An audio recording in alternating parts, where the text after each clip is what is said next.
Hi, and welcome to the Algebra 2 Test 7 Study Guide. My name is Mr. Sipple, and I'll be here with you to help you through the next 10 questions that you'll find on this study guide, total of 30.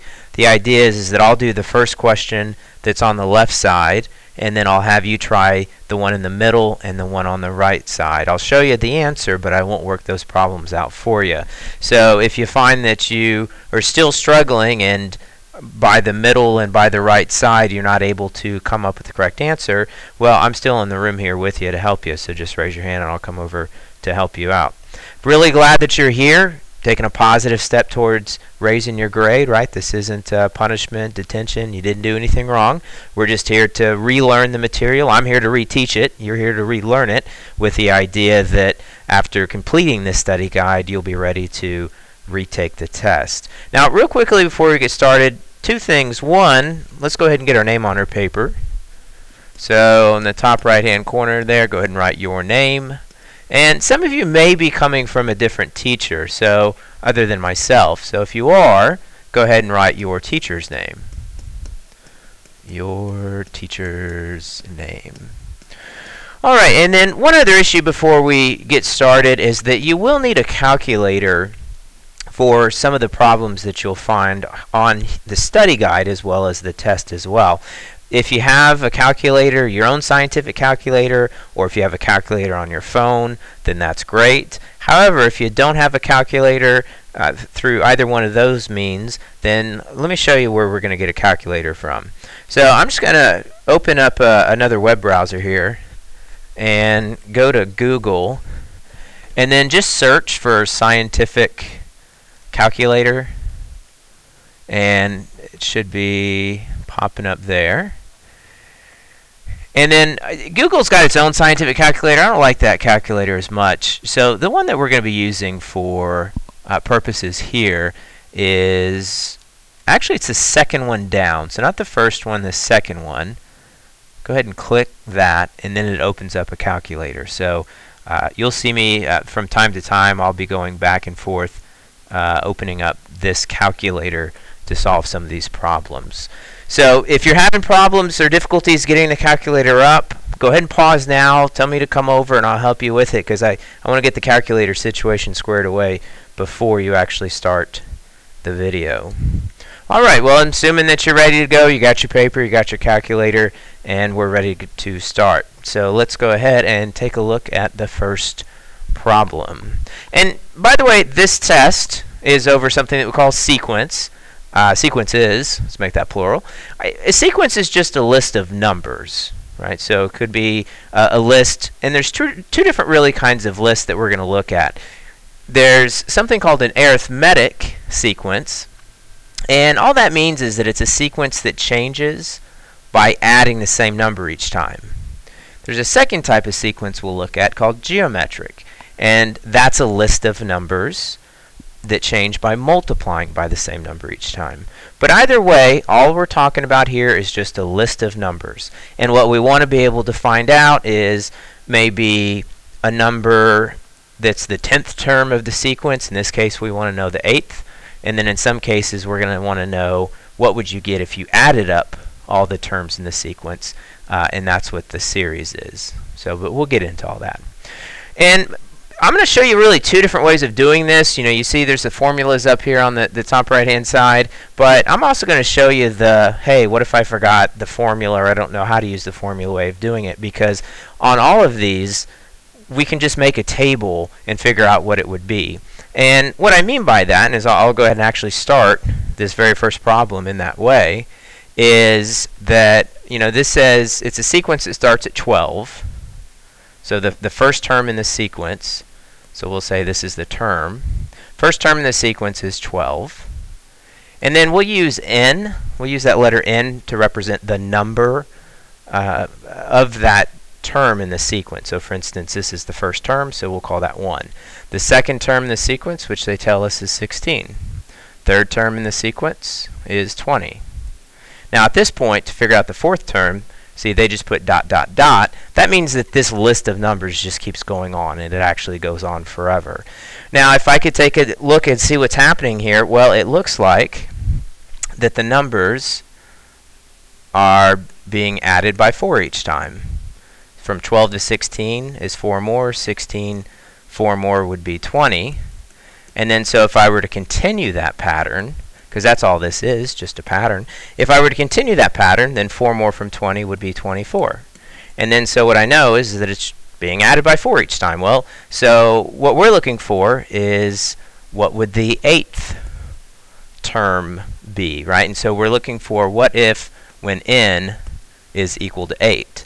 Well, we're at 5, so let's just keep adding. 4 more would be 28. 4 more would be 32. 4 more would be 36. And 4 more would be 40.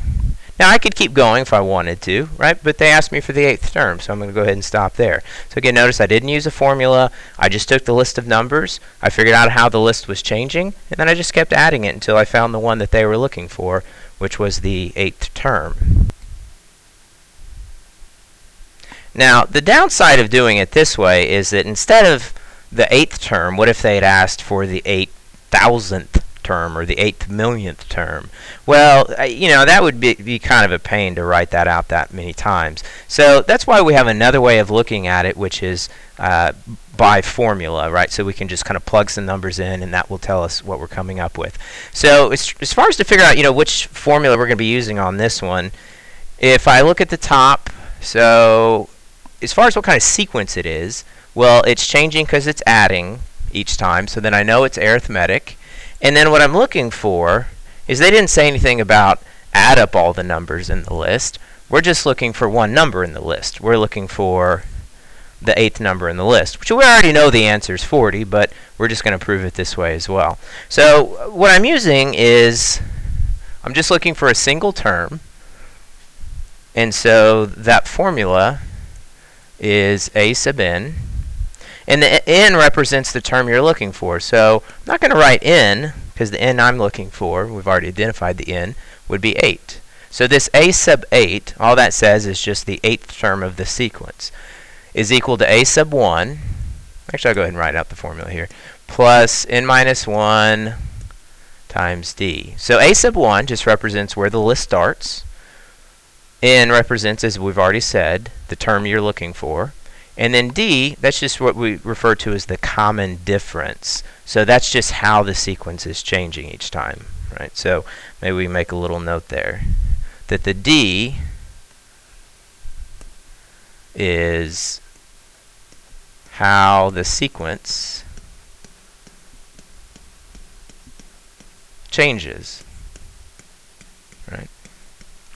So how the sequence changes, that's all what the D is. And we've already actually identified what it is. It's being added by 4 each time.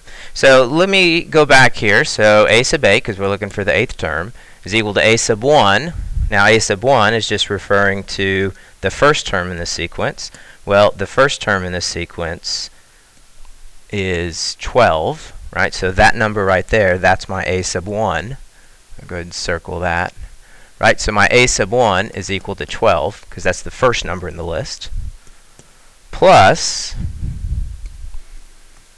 n, again, we've already established what n is equal to 8, minus 1, times d, and again, d is how the sequence is changing, which is being added by 4.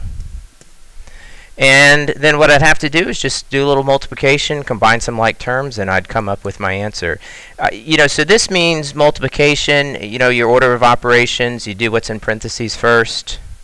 So 8 minus 1, which would be 7. And then, you know, you do multiplication next. So I would multiply 7 times 4, which is 28. And now I've just got two numbers to add, 12 plus 28, which would give me 40.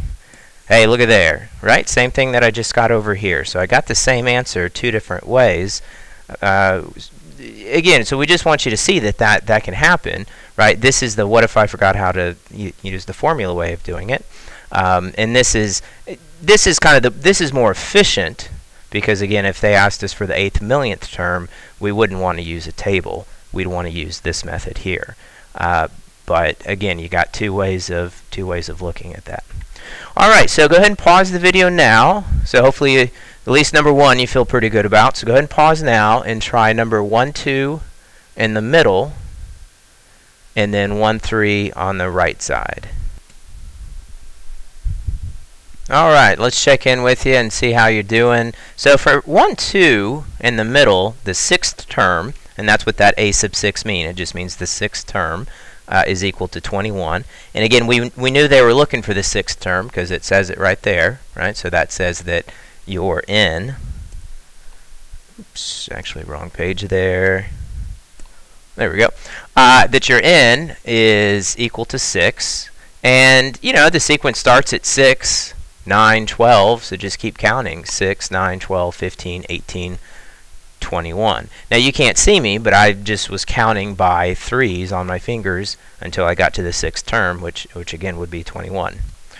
1, 3 on the right side, so the seventh term would be 35. So if you had a list of numbers that started at 5, went to 10, went to 15, looks like that's changing by 5s each time. So basically if you just counted by 5s, 5, 10, 15, 20, 25, 30, 35, again counting on my fingers, you can't see that, but I just counted away 5 times and there we got to 35. Okay. All right, so let's move along. Let's take a look at number 2. Now number 2 says what is the nth term of the sequence. So it doesn't say what is the 5th term or the 10th term, it says the nth.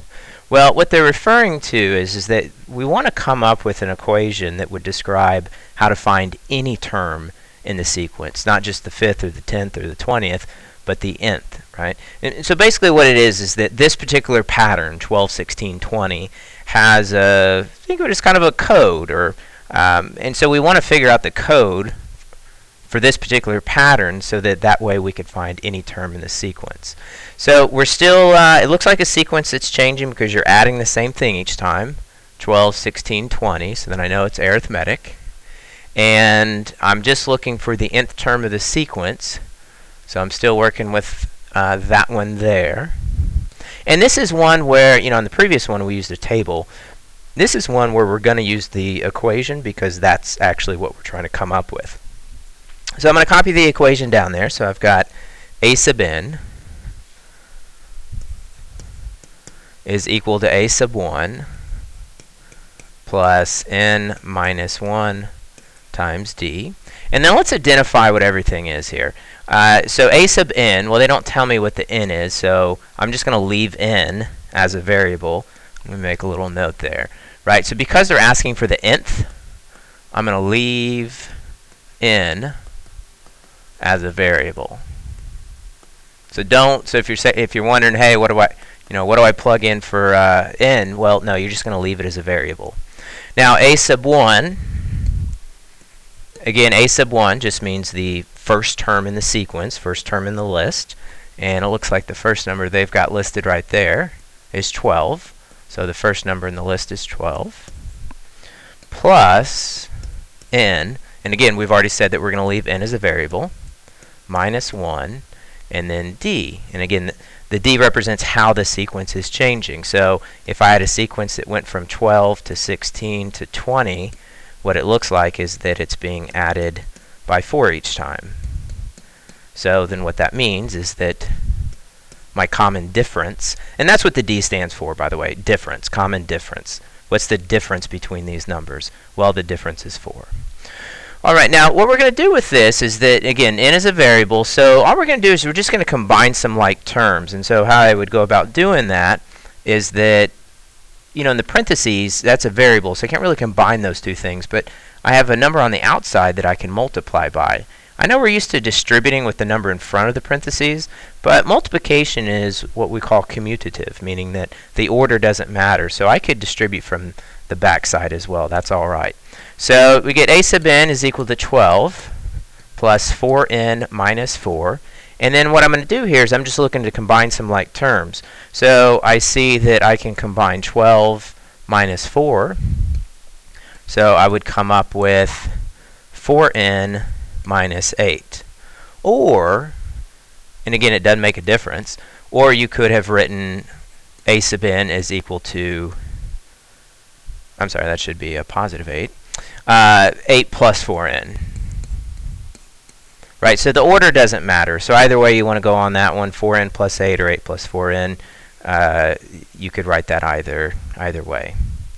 Now, so what I meant about this being kind of the code for this particular pattern is that if I wanted to find the 100th term for n, I just would plug in 100 for n, right? And you can check, by the way, to see if you got this thing correct. Let me go over here and check to see if I have this correct or not. Let's say I plugged in the first term into this little formula that I came up with here, 4n plus 8. So whatever number you want to throw in there, let's throw it in and see what we come up with. Okay, so for instance, let's say I threw in a 1, right? Because the first term in the sequence we've already established is 12, right? So let me throw in a 1. Well, 4 times 1 is 4. 4 plus 8 is 12. Okay, that works out. What if I plugged in, let me try another number. Now, I wouldn't have to try this more than once, but let me try. The second term in the list is 16. So what if I plugged in 2, and again 2 because it's the second number in the list. Well, 4 times 2 is 8. 8 plus 8 is 16, so it checks out. The third number in the list, 20, right? This might be a little overkill at this point, but I just want you to see that what we're doing is that this allows us to find any term in the sequence. 4 times 3 is 12. 12 plus 8 is 20. Now, what if I want to say what's the 100th term in the sequence? So instead of counting, as I did on the other problem, instead of counting by 4s until I got to the 100th term, now what this allows me to do is just plug in 100. So for instance, if I wanted to know the 100th term of the sequence, well, it'd be 400 plus 8, which would be 408. And so I was able to find that much more quickly than had I came over here to a table and then kept adding by 4s. Alright, so go ahead and pause the video now and try 2, 2 in the middle and 2, 3 in the middle. Alright, so let's see what you got with 2, 2. Should have got a sub n is equal to 3n plus 3. And as I mentioned on the other problem there, is that if, again, anytime you want to check to see if what you have is correct or not, well, just go ahead and plug in 1, for instance. 1's probably would be the easiest number to plug in. Again, you already know what the first term is. It's 6, right? So if I plugged in 1, right? And I'm not plugging in 6, by the way, right? Because 6, I'm not saying the 6th term. I'm saying the first term, the first number in the sequence. Well, the first number in the sequence is 6, right? So if I said 3 times 1, that's 3. 3 plus 3 is equal to 6. So again, that's always a nice quick check to see to make sure that you got it correct.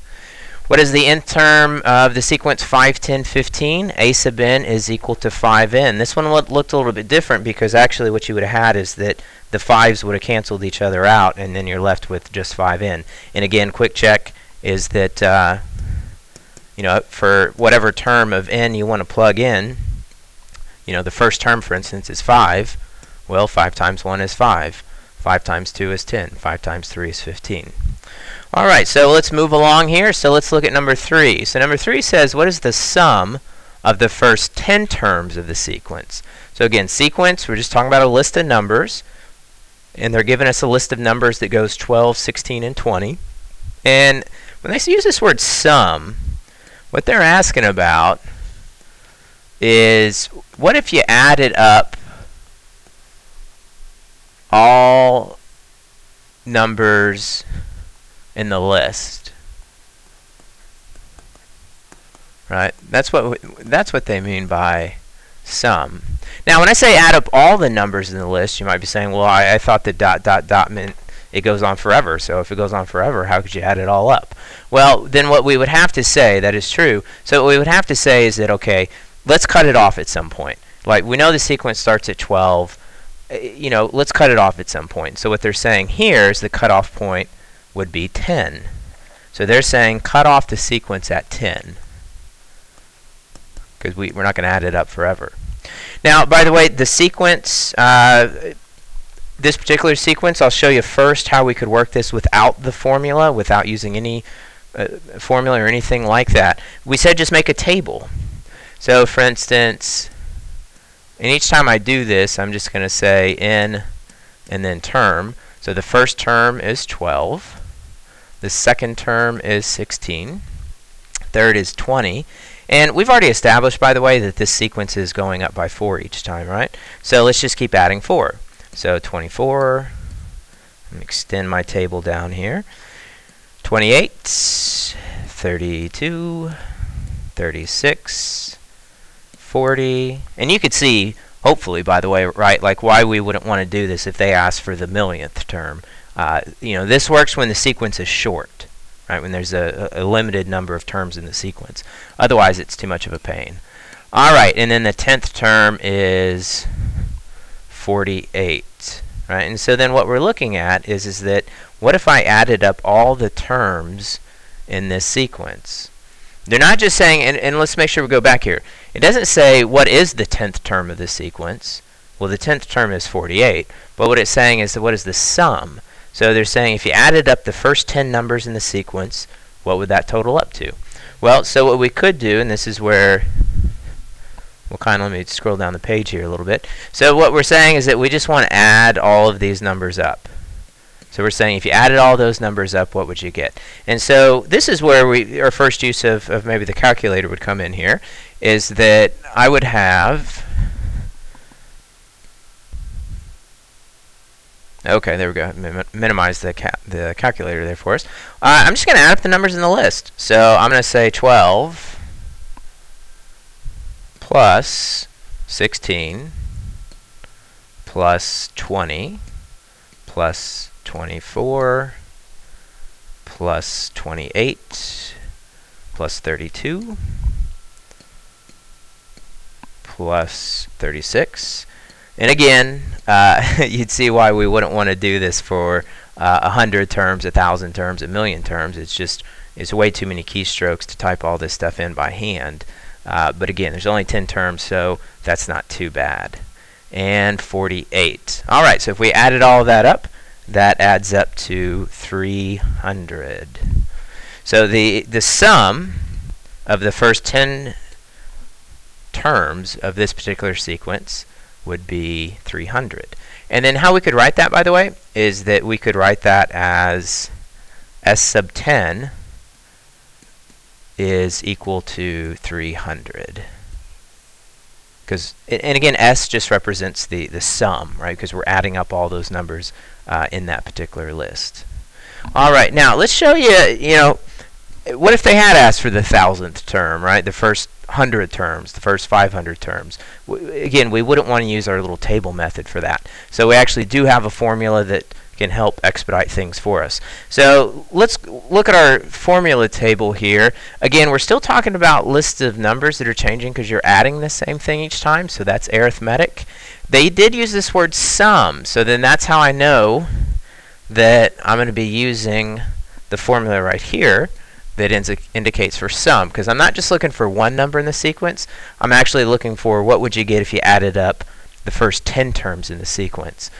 Alright, so S sub n, well, we've already established that n is equal to 10, so I'll go ahead and write S sub 10 is equal to n, which again we've already established. I think I'm using blue for my n.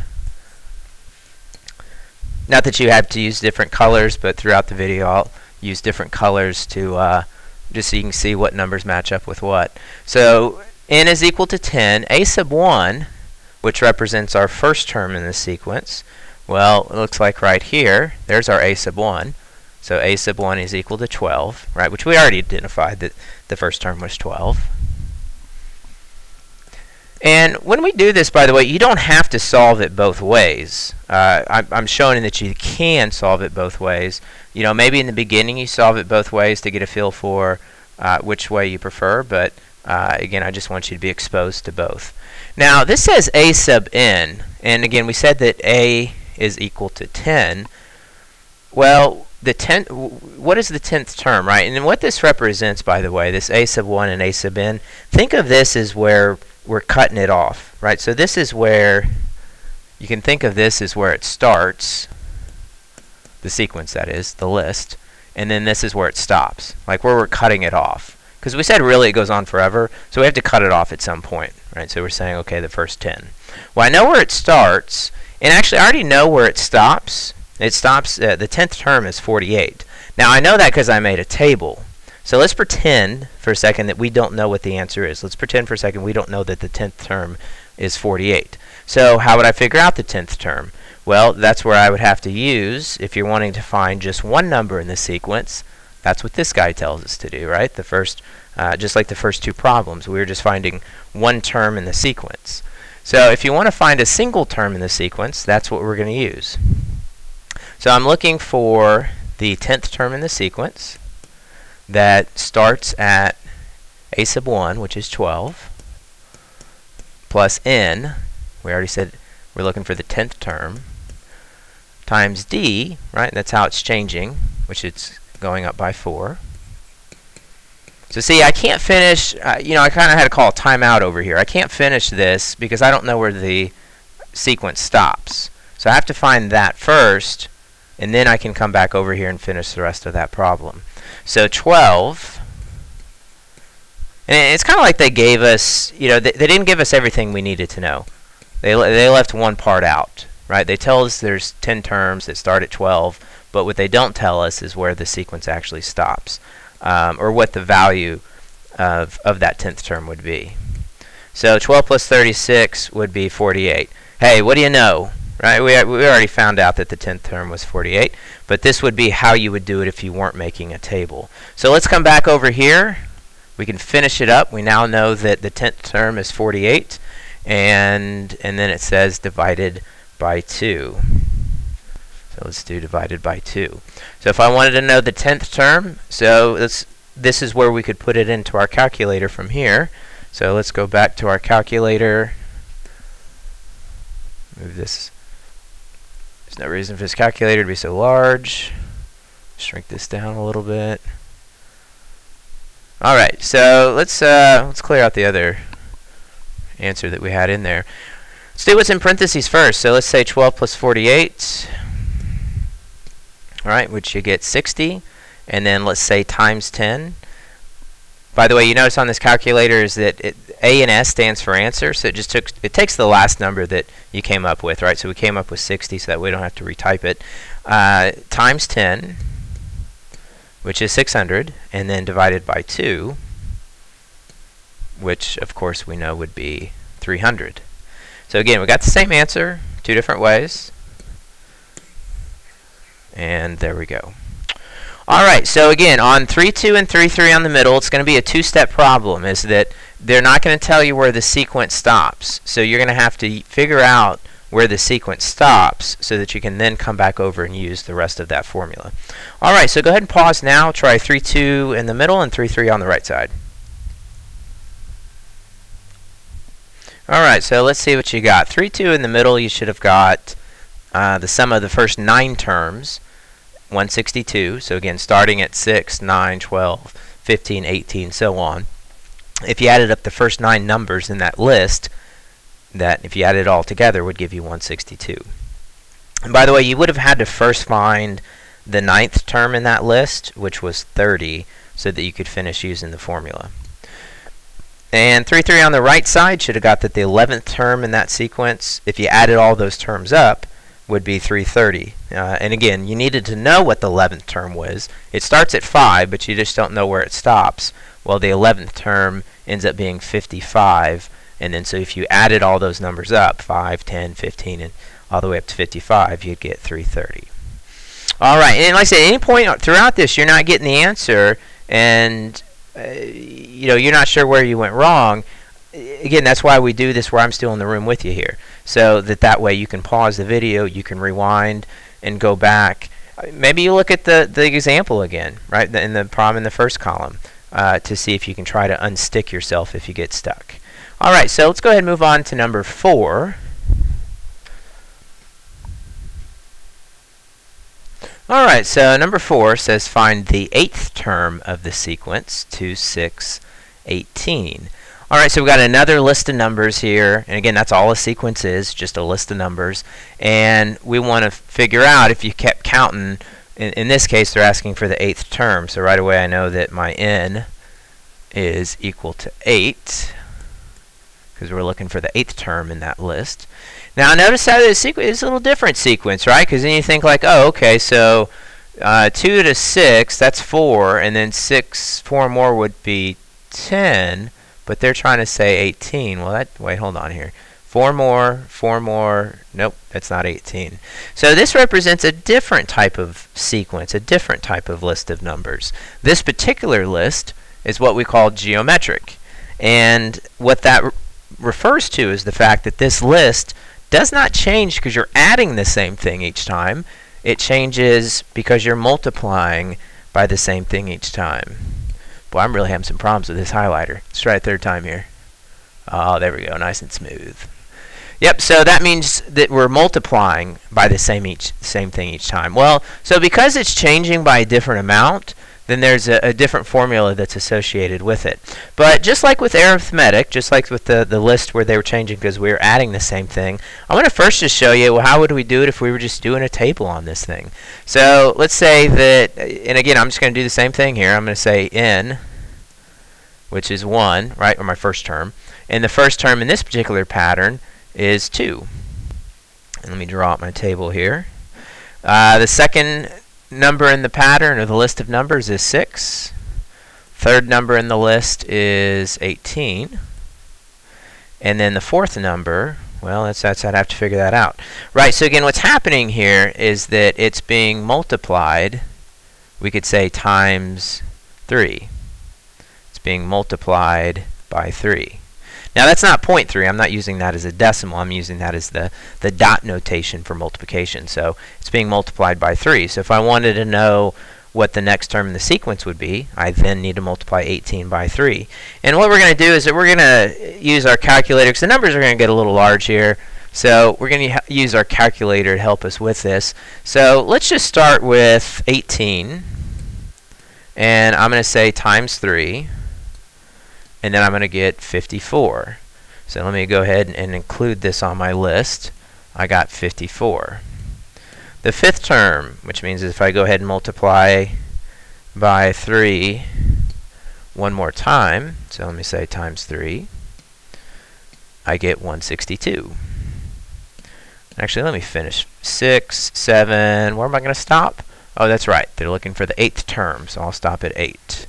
And then let's just keep multiplying. So I'm at 162. Let's multiply by another 3. And I get 486. And let's multiply again times 3. And I get 1,458. And uno más. Let's multiply one more time times 3. And we get 4,374. 4,374. So again, what was different about this list? It's still a sequence. It's just a different type of sequence, right? It's changing. I forgot to put term here. It's changing because we're multiplying by the same amount each time. So if we wanted to know the 8th number in that list of numbers, it would be 4,374. All right, so now that would be if we're using a table to figure it out. But again, same thing with arithmetic. Let's say they asked for the 800th, 8,000th, 8 millionth term. Well, we wouldn't really want to sit here all day doing times 3 times 3 times 3 on our calculator. So we would want a more efficient way of doing that. And that's what this formula right here allows us to do. So I've got a sub n, and I'll just go ahead and copy the formula. A sub n is equal to a sub 1, right? Remember, a sub 1 just means the first number in the list, r to the n minus 1. Now there's a new letter here, right? R. We hadn't seen an R yet, and so what this stands for is what we call the common ratio. So this represents. Let me just maybe make a note over here to the side. So R represents what we call the common ratio. Apparently I can't spell common. Let's try that again. Oh, let's throw another M in there. There we go. Common ratio, and that's all that is. It's just what it's being multiplied by each time, right? So this is what each term is being multiplied by. So to get from one term to the next in the sequence, that's what it's being multiplied by, which in this case is 3. So we're looking for the 8th term. Again, our n is equal to 8th. And like I said, we already know what the answer is. Just showing you how you would do this if you're using the formula. A sub 1, which right there is 2, right, the first number in the sequence, times r, and r would be 3, to the n. And by the way, okay, so first of all, you notice n minus 1, it's up there as an exponent. So it's not times n minus 1. That's actually all up there as an exponent. So I'm going to write it that way, which would be 8 minus 1. Now, if you wanted to go ahead and simplify that a little bit here before we put it into the calculator, 8 minus 1 would be 7. And so let's go ahead and put that in the calculator and see what we'd come up with. So let me clear out what we had. Move that out of the way. And again, if you're using this particular calculator, hopefully you know how to use your own calculator if you're using something different. If you are using this particular one, remember, please excuse my dear Aunt Sally. We do exponents first. So I'm going to do 3 to the 7th power. So I'm going to do 3. This thing's still in the way.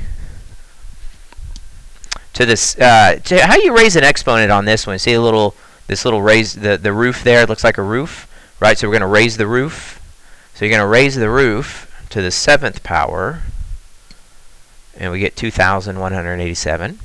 And then we're going to multiply that by 2. So we're going to then say times 2, and we get 4,374, which is exactly what we got by using our table. If you're using your own calculator, it may have been something x to the y or y to the x might be the key. Again, if any point throughout this video you're not sure how to use the calculator that you're working with, just pause it, have me come over, I'll help you figure out your calculator. Alright, so go ahead and pause the video now, and let's try 4-2 in the middle and 4-3 on the right side. Alright, so should add an opportunity now to try 4-2 and 4-3. So 4-2 in the middle, the 6th term of that sequence was 4,096. And again, we're looking just for the 6th term. We're not talking about adding up all the numbers in the list. We're just finding one particular number in the list, which in this case was the 6th one. On 4-3 on the right side, should have got 192.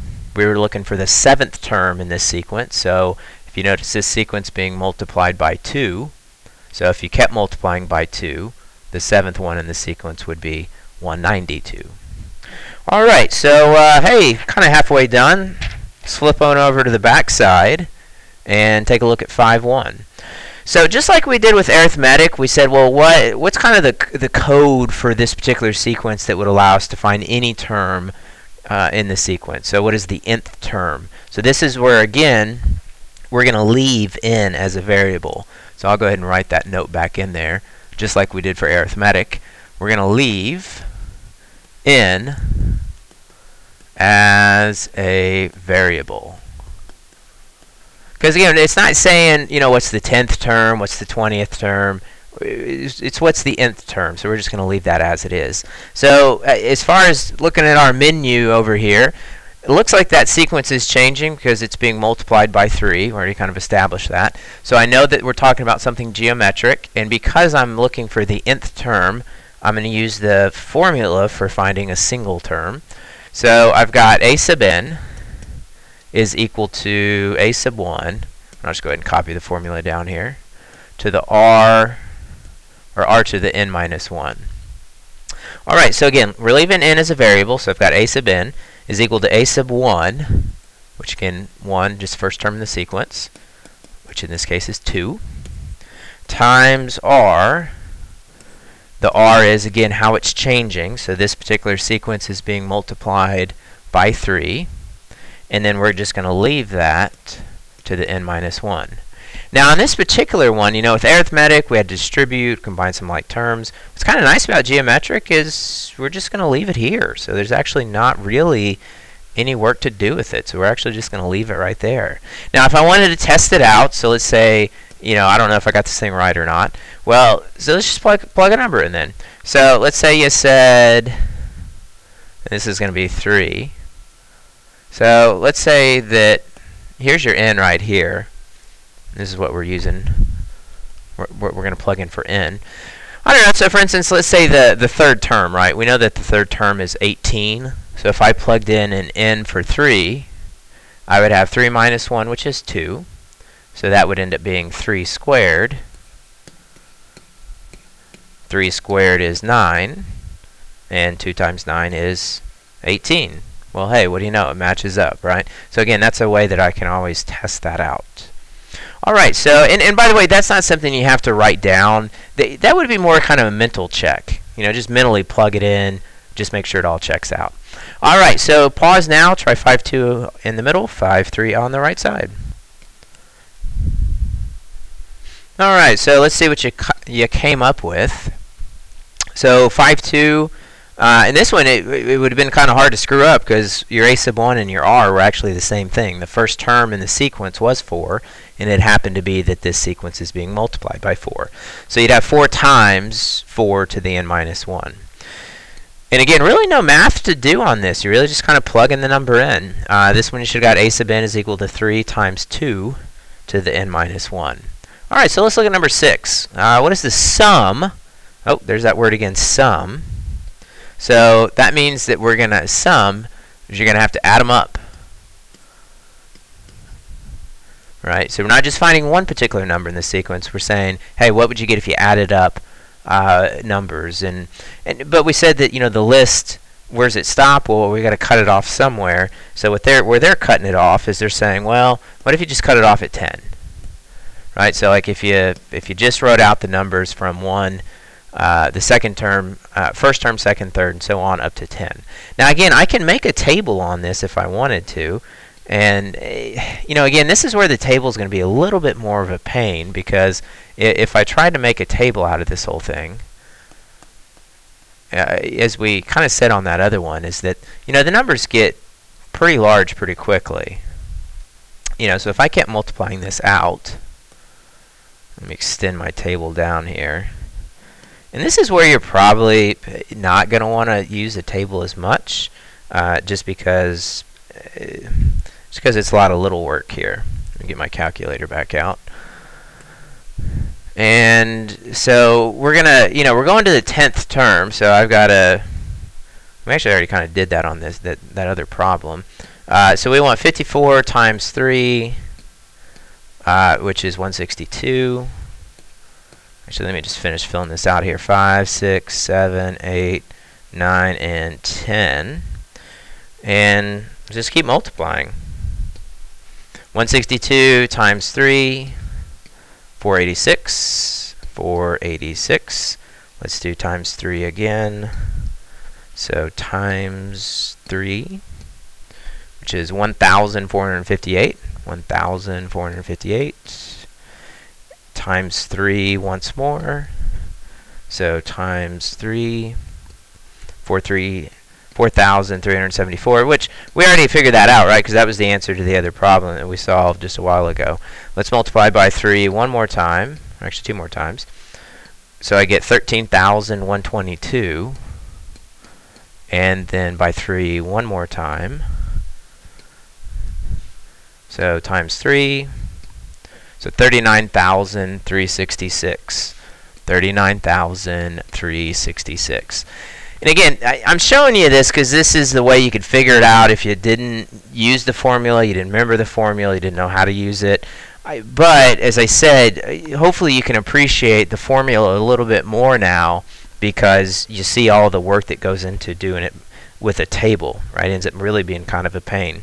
So if we wanted to figure out the sum, now, so again, the answer is not 39,366, and be careful because on a multiple choice test, that would be one of the letter choices. Well, we're not looking for the 10th term in the sequence. Again, what is the sum? They're saying, what if you added up all the numbers in the sequence, right? If you added that list up. So that's where I'm just going to add the numbers up. So we're going to say 2 plus 6 plus 18. And by the way, this calculator, as really with any calculator, would allow you to just go ahead and type it all in at once instead of breaking it up into little pieces. 162 plus 486 plus 1,458 plus 4,374 plus 13,122 plus 39,366. 59,048. So if we added up all the terms, we would get 59,048. I say add up all the terms, right? We're adding up the first 10 terms in the sequence. All right, so again, that's a table way of doing it. And you're like, oh gosh, I don't know if I would ever do it that way. What a pain. Well, all right, if you feel that way, let's use the formula for it.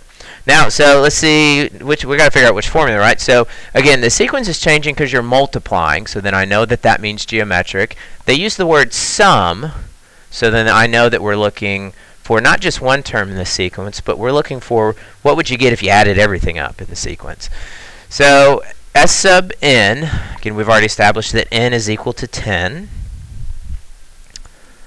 is equal to, and I'm just copying what I see here. A sub 1, first term in the sequence. Well, it looks like the first term in this sequence, we didn't really identify it over here, but right, our A sub 1 is equal to 2, first number in the sequence, times R. Remember, R represented the common ratio, represented, you know, how it was changing. So it's changing by being multiplied by 3 each time. So that would be our R.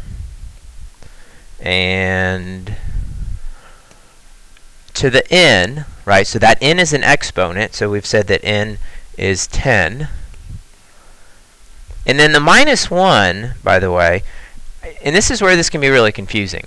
If you look at the formula above, the n minus 1, that whole thing is actually up there as an exponent, whereas on this one, the only thing that's in the exponent space is the n. The minus 1 part is just down here as a regular number.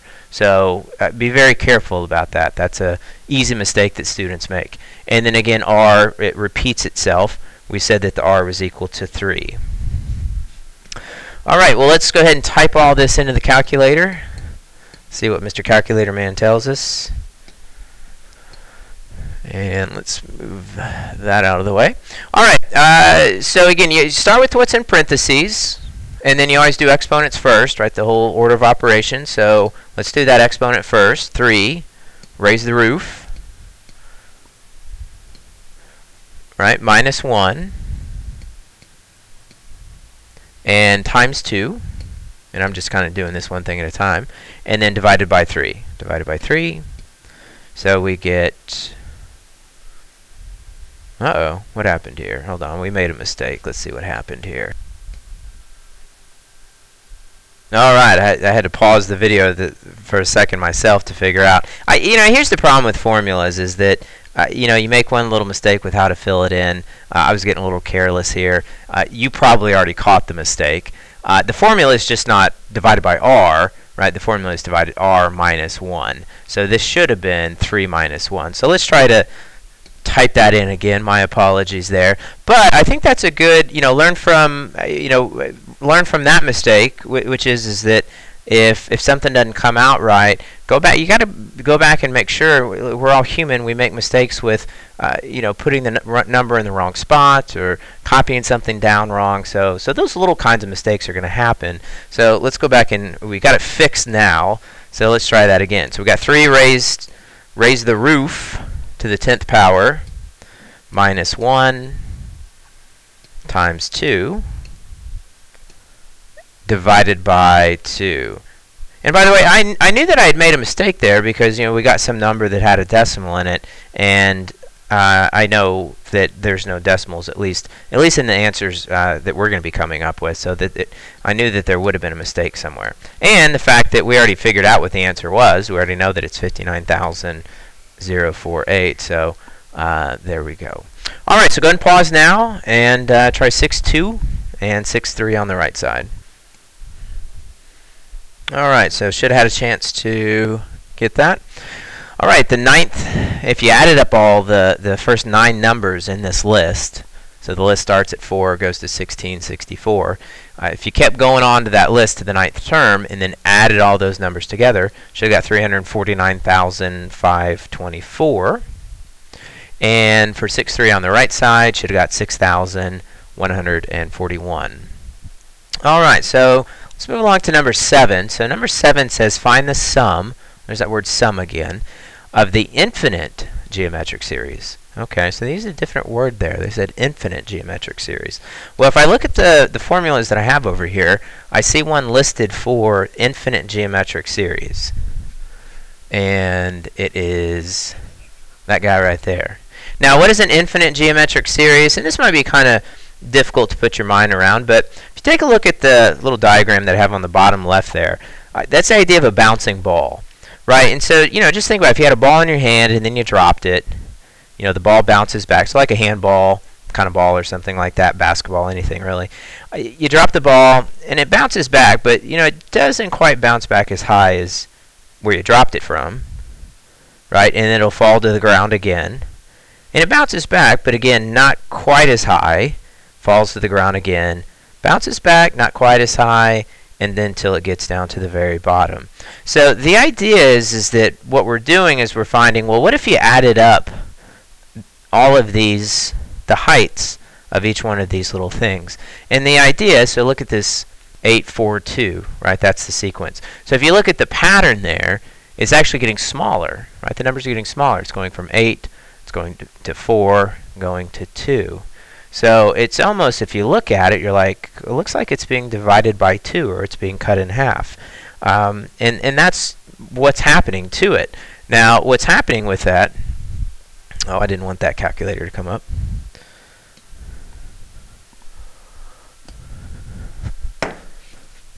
Oh, all right, there we go. Sorry, I dropped my pen. Let's see here. What's happening is, so 8, 4, 2. So it says 8 divided by 4 divided by 2. And then if you kept dividing by 2, well, there are real technical difficulties here. 8 divided by 4, 2. 2 divided by 2, 1. Divided by 2, 0.5. And then what you'll notice is if I kept cutting this in half, the number gets smaller, but what happens is that it's never actually going to get to 0. And so that's why we say that it's an infinite geometric series, because if I kept cutting these numbers in half, again, the number gets closer and closer to 0, but it'll never actually get to 0, because you can always, no matter how small something is, you could always cut it in half again and into something even smaller. So, and I don't have to keep doing that, but you get the idea. That's why we call it an infinite geometric series, is because if you're cutting something, you can always cut it another time, even no matter how small it is. And so what we're saying is that what if you added up all those little things together? All right, so the formula is fairly simple. It says the sum equal to a sub 1 and then over 1 minus r. Well, all right, so this is fairly easy. If you look at a sub 1, the a sub 1 is equal to 8. And then if you're figuring out, all right, well, what's the r? And this is where it's a little tricky, too, because you think like, oh, okay, the r, maybe the r would be 2. Well, no, but it's not being multiplied by 2, right, because it's getting smaller. So if you're not sure, and maybe we should have mentioned this a while ago, but if you're not sure, and go ahead and write this down, if you're not sure what r is, if you're not sure how it's changing, then you just take the second number divided by the first number, or the second term divided by the first term.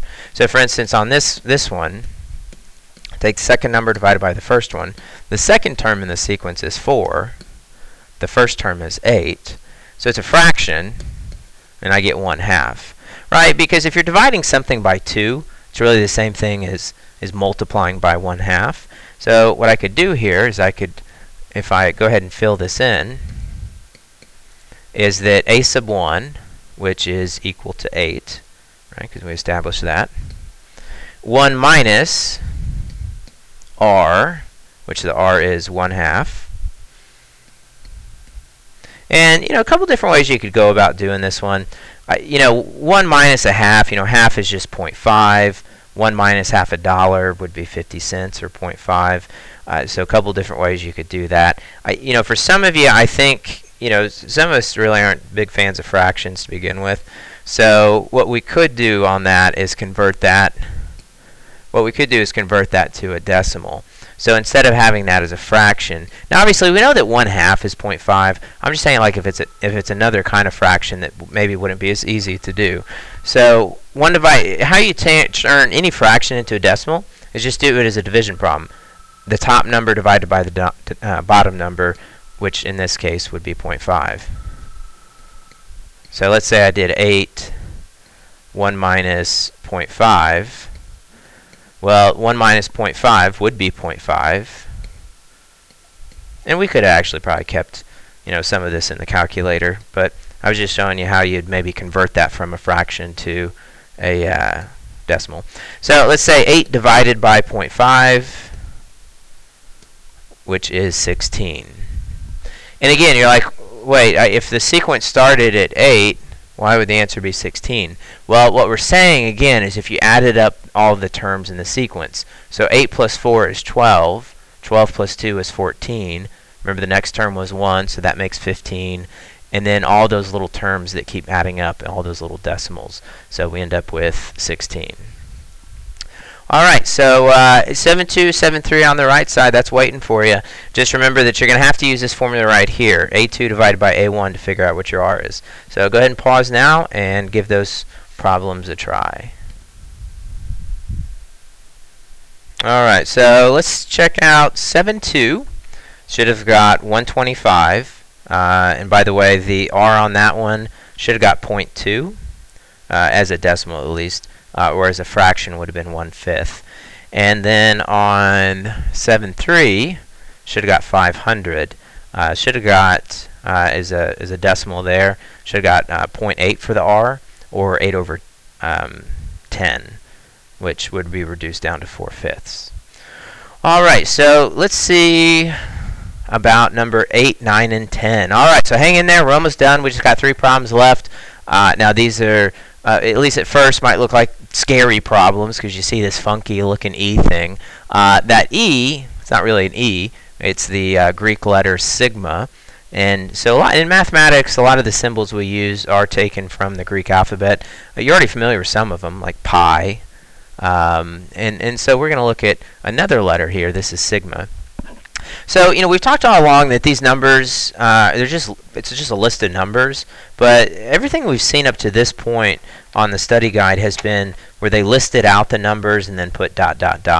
And so what we want to have is what would be a more compact way to write that? A shorter way to write it instead of writing out the list or making a table or something like that. So that's all that this sigma is. It's just a shorthand or shortcut way of writing the sequence. Now we just have to decode what everything means here, and then we'll see that it's maybe not too bad. All right, so what this represents is that the number on the bottom tells you what term that they're starting with in the sequence. So this says they're starting with the 7th term.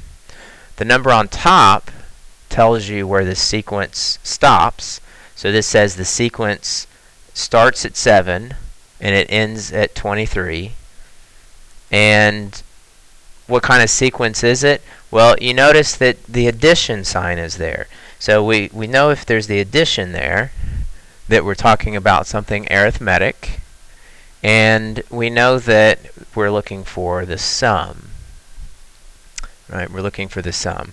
But so this is another way to find this without necessarily writing out the list of numbers. Right. All right, so let's see what we would end up with there.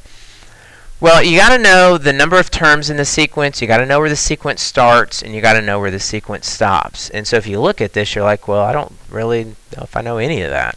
Well, okay, so the first thing you got to do is you got to figure out where the sequence actually starts. And so how many numbers are even in there? So we're going to have to figure that out. We don't know what the n is. Let's figure out where the sequence starts. So they tell us the sequence starts at the 7th term, and then it goes up to the 23rd term. So I'm going to say a to the 23rd, right? And then so we're going to fill these numbers in. So I don't know how many terms are in the sequence. Like, I don't know how long the list is yet. We're going to figure that out.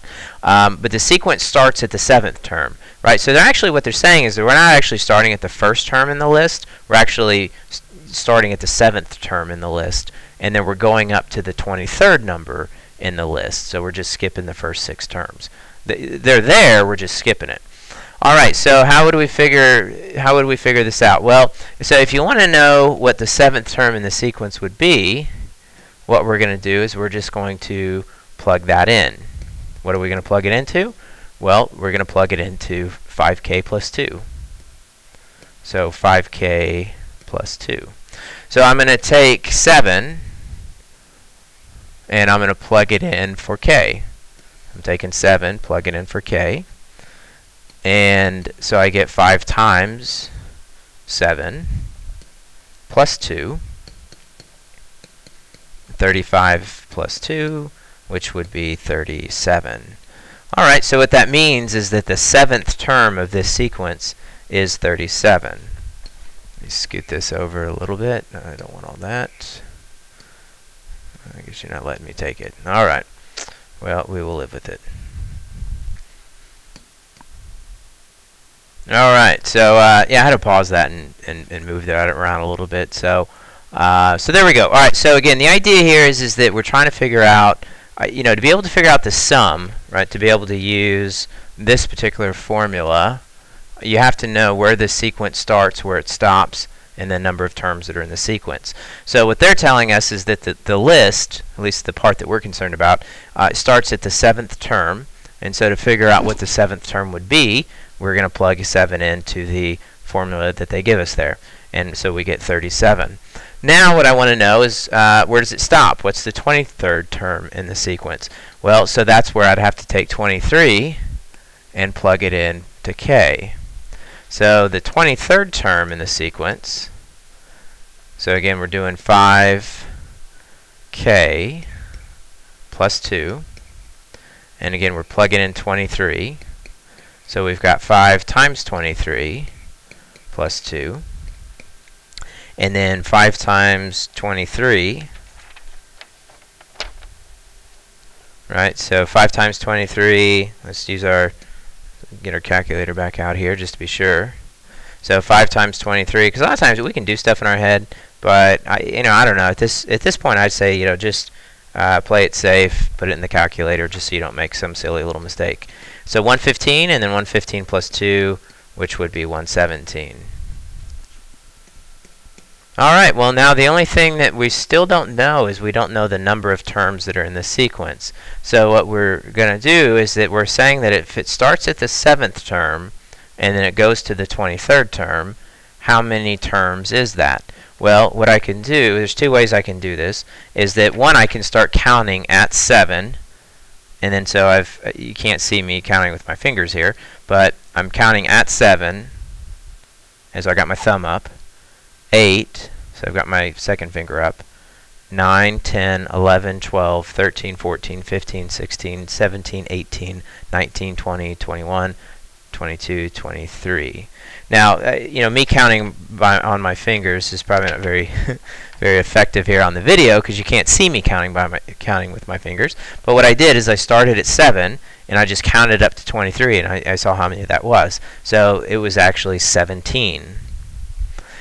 Now, so we know that there's 17 terms in the sequence, or at least the part of the sequence we're looking at. Now, how would you figure that out if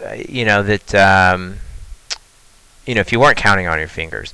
Well, what you would do is that you would take the top number minus the bottom number and then plus 1. So if you want to know, and by the way, you notice it says N and they're talking about K. Again in math, you can use any letter in the alphabet, so sometimes those letters get interchanged. So if you want to know what the N is equal to, which in this case they're using K, but again, same thing, we're going to do top minus bottom. So go ahead and write this down. top minus bottom plus 1. So the top number is 23.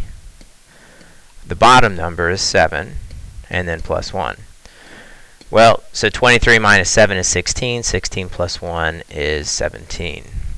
All right, so now that I've got everything there, and this is probably maybe one of the most complicated ones, just because we had to do a couple different things. We had to figure out where the sequence started, where it stopped, and then we had to figure out the number of terms that were in the sequence. So really kind of 3 steps that had to be done before we could actually even get over here to the final product. So the sum, and again, because we're adding all these numbers up in the list, now from here, I would just go into the calculator with it.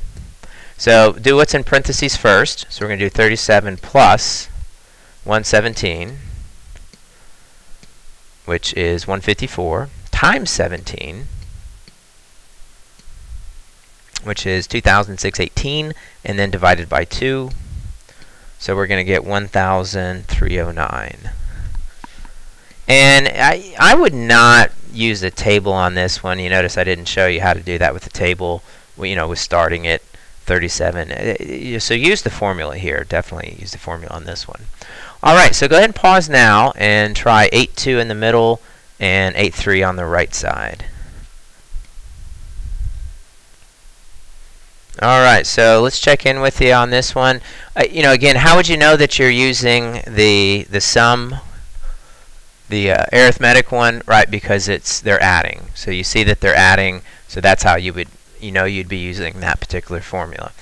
So what you should have done is, to figure all this out, you should have plugged in 9, and then so for where the sequence starts, you'd get 37, and then plugged in 18, and then you would get that the sequence stopped at 64, and then for the n was 10. You plug all that in, you get 505. On 8.3, so you should have come up with 1,633. And again, if you're not sure, right?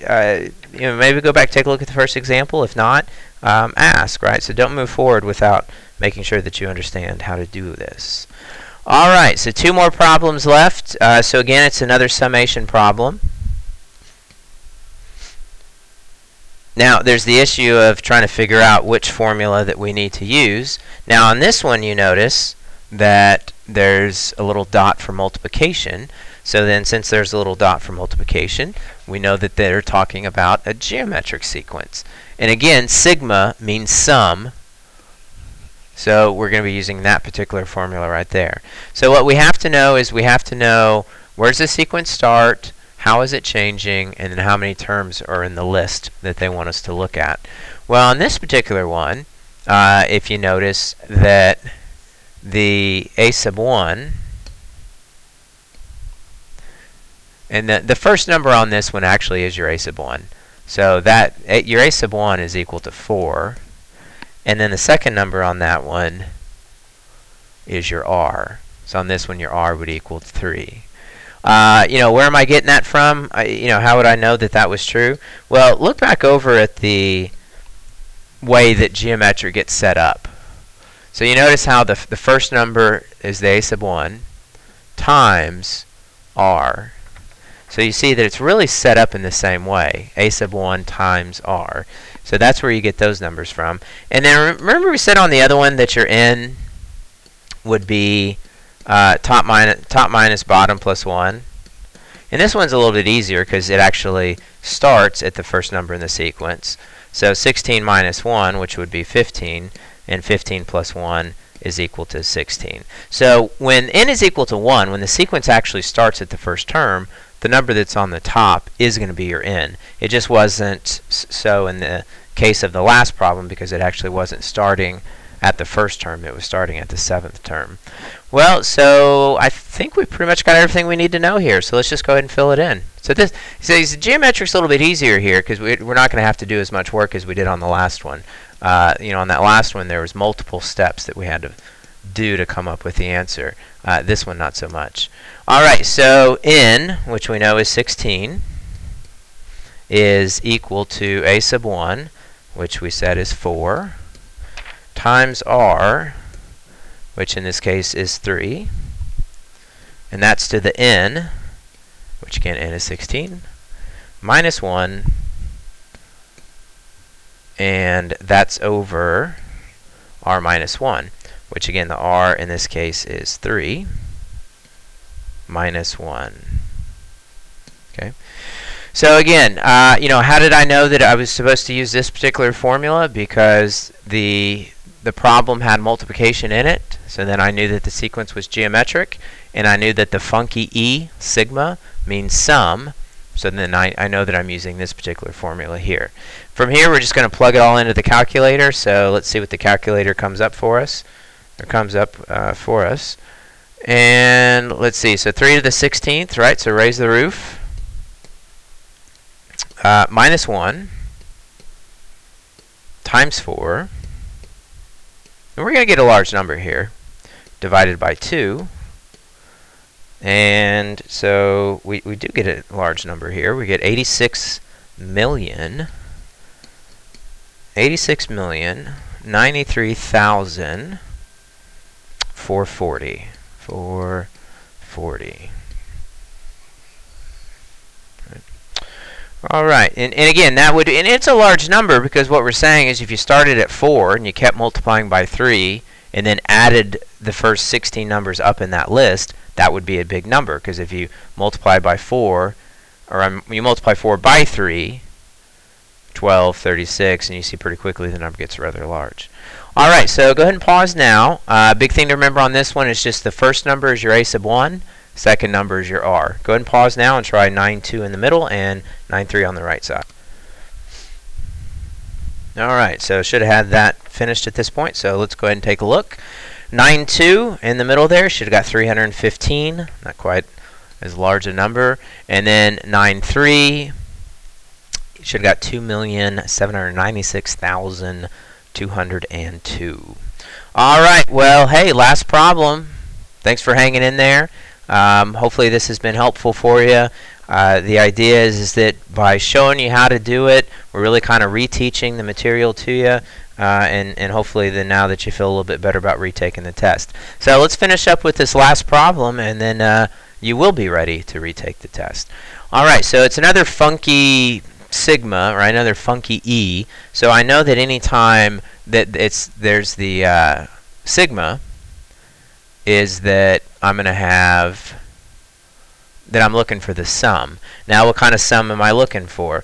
Well, it says, oh wait, there's the infinity symbol. Well, right away, if you see the infinity symbol, then you know that that means infinite geometric, right? And infinite means it goes on forever, so there actually is no end. Now, just like in the last one, and this is fairly easy, just like in the last one, the first number right there, there's your a sub 1. So a sub 1 is equal to 40. And then the second number, which in this case is 3/5, there's your r. So r is equal to 3/5. And then all we got to do is just plug it in. So let's see here, a sub 1, which is equal to 40, divided by 1 minus r, which is 3/5.